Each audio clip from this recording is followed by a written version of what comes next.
So what up guys? Welcome to another episode of Real Talk with CJ!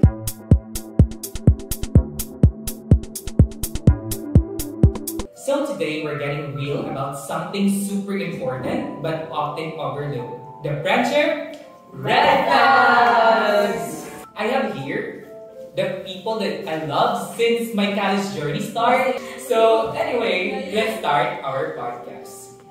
What do you think is the toxic or the red flag in friendship?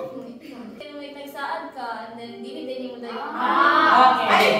Canceling plans. Oh my God. Like, sa shot plano, tapos kanang last Like minute, cancel ka. something. You know what? That's a big disrespect. Yes. So, Ikaw, what do you think? What do you think is a red flag? Basta ako is, kanang bitaw. Like, kanang ganado lang ikaw mag-share. Oh, yeah. Tapos ang imuhang ka-istorya is, Wala? dili siya ga, wala iyang presence of mind, wala sa ego, dili siya ga pay attention. Ako nag-inila Like, ba eh?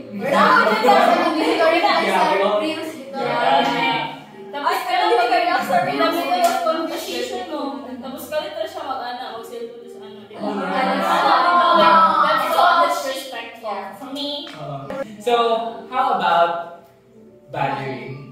Siguro ka nang like, when it comes to ka nang convenience, bitaw. Yeah, I agree.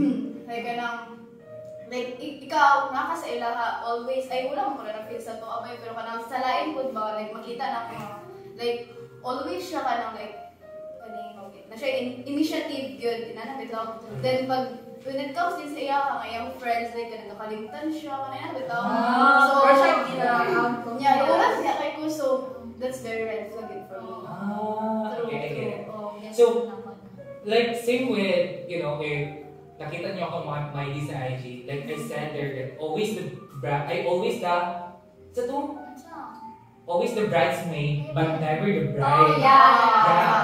You know, like, you're always making Time for time for other people, but when it comes to you, like, anong wala? Alam mo ba, bitaw, usahin lang sa mag-ask, bitaw, mag-help, eh. Nawala mas lang ako mag-ask nila kay Perni kalilian.